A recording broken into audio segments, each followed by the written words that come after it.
The Holy Gospel according to St. Luke, the 16th chapter. Glory to you, O Lord. Then Jesus said to the disciples, "There was a rich man who had a manager, and charges were brought to him that this man was squandering his property. So he summoned him and said to him, 'What is this that I hear about you? Give me an accounting of your management, because you cannot be my manager any longer.' Then the manager said to himself, 'What will I do now that my master is taking the position away from me? I am not strong enough to dig, and I am ashamed to beg. I have decided what to do so that when I am dismissed as manager, people may welcome me into their homes.' So, summoning his master's debtors one by one, he asked the first, 'How much do you owe my master?' He answered, 100 jugs of olive oil. He said to him, 'Take your bill, sit down quickly, and make it 50. Then he asked another, 'And how much do you owe?' He replied, 100 containers of wheat. He said to him, 'Take your bill and make it 80. And his master commended the dishonest manager because he had acted shrewdly. For the children of this age are more shrewd in dealing with their own generation than are the children of light. And I tell you, make friends for yourselves by means of dishonest wealth, so that when it is gone, they may welcome you into the eternal homes.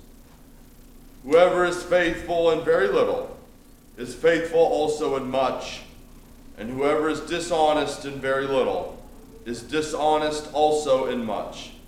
If then you have not been faithful with the dishonest wealth, who will entrust to you the true riches? And if you have not been faithful with what belongs to another, who will give you what is your own? No slave can serve two masters. For a slave will either hate the one and love the other, or be devoted to the one and despise the other. You cannot serve God and wealth." The Gospel of the Lord. Praise to you, O Christ. You may be seated.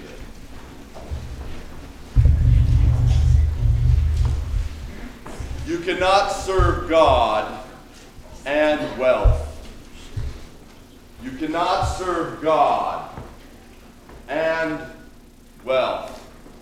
So today's lesson starts with a parable, and we know parables. Parables were Jesus' favorite way of teaching. He makes up a story, not a true story. He makes up a story, plays out a scenario, and at the end of the story, you're to come to some kind of conclusion about the nature of God, truth, the nature of the world, the way the kingdom of heaven rolls, any of that, some kind of conclusion. And the thing with parables is that they are loaded with layer upon layer upon layer of truth, so that every time you hear one, something new is brought to you, some new idea, a fresh way of looking at things. There isn't a singular truth. And of all the parables found in Scripture, this is probably the most difficult. Certainly one of the most difficult. How are we to understand what God is getting at here when it seems that the manager, after being cheated a second time, or rather the master, after being cheated a second time by the manager, commends him for being so shrewd? And then Jesus goes on to say, "And so be like that manager." What? Really? I mean, what is Jesus possibly getting at here? And I think you could read it over and over again and honestly still not know. Still not have a clue. Because it seems contradictory to what Jesus says elsewhere in Scripture. With what Scripture says elsewhere in Scripture. It seems opposite to all the other readings that we had today. about wealth and money and how you treat others. This seems totally different. But a couple of things stuck out to me in the parable today. And the first is that phraseology of this generation. This generation. And it reminded me so much of conversations that I've had with almost all of you at some level, and especially with those who are older, working with those who are younger, and it usually goes something like, that younger generation. Like, this last generation, and sometimes it's related to technology. All they do is spend all that time on their phone. Or they're so engaged in some kind of digital world, or they think differently than every generation beforehand. So often the phrase is, this generation. And I can see Jesus saying that and really connecting with his audience when he says, oh boy, this generation. And the group goes, yeah, this generation. Man, they think differently about things.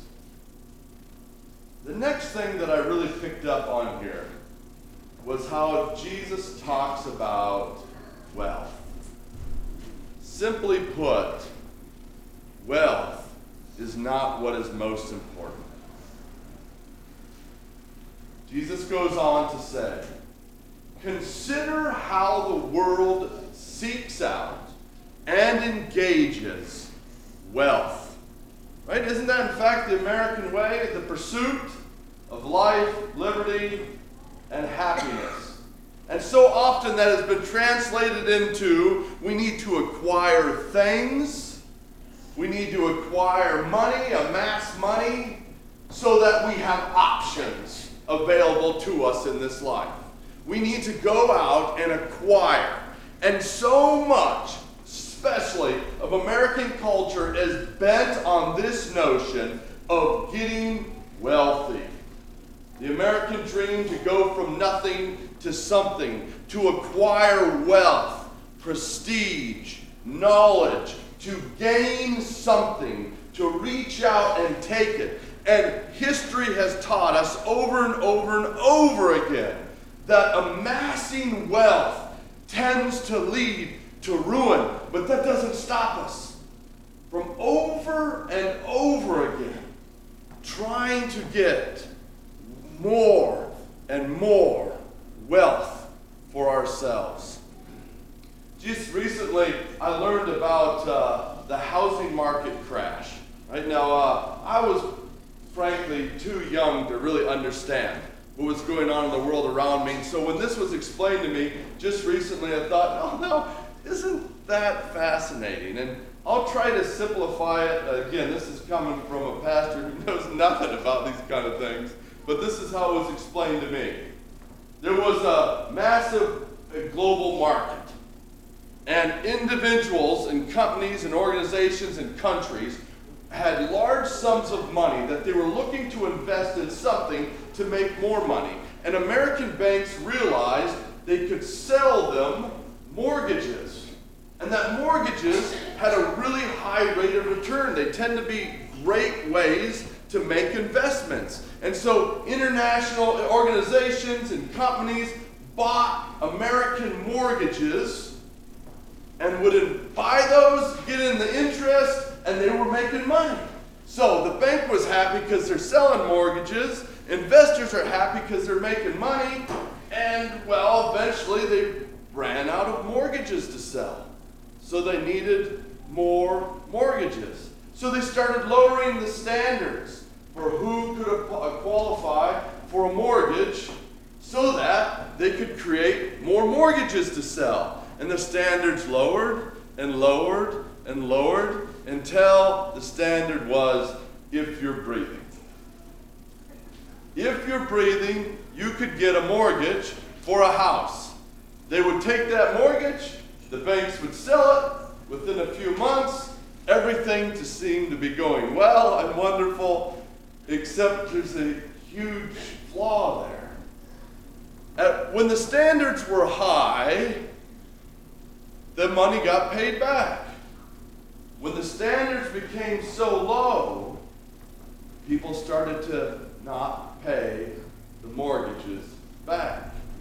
until eventually it led to massive collapse. And many of you, okay, all of you, lived through that reality in some way or another. All driven by wealth. All driven. I mean, from the top down, every element of that scenario is driven by wealth. All of it. Wanting to acquire and amass more and more wealth until literally the floor fell out from under our feet. And you have seen that happen. You have seen it not only at an international level, but at a private level, in small businesses, in your own personal life, with people you know that are so driven to gain wealth that it leads to ruin. And Jesus says in this parable, you know what? Look at the energy you put in to acquiring wealth. What if you put in that same energy to building relationships? What if you put in that same energy to building relationships? More so, not just relationships, but unique relationships. Notice the language, verse 4. Verse 4, it reads like this: I have decided what to do, that when I am dismissed, people may welcome me into their homes.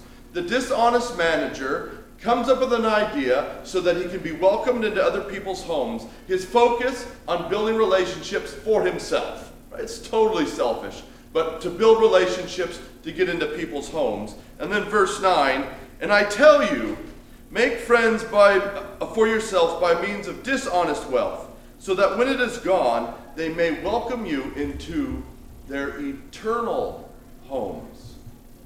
In the parable, Jesus changes the language. The human seeks out human relationships for self-satisfaction, and Jesus says, why don't you seek out relationships that will last into eternity? What if we took the kind of energy that we have as a people and individuals, the kind of passion, fervor, and energy we have for acquiring wealth, and instead invested that kind of energy into acquiring something eternal? Instead of earthly homes, a heavenly home, an eternal place. What would the world look like if we stopped investing so much into becoming wealthy and then took that energy and invested it into something eternal that will last forever?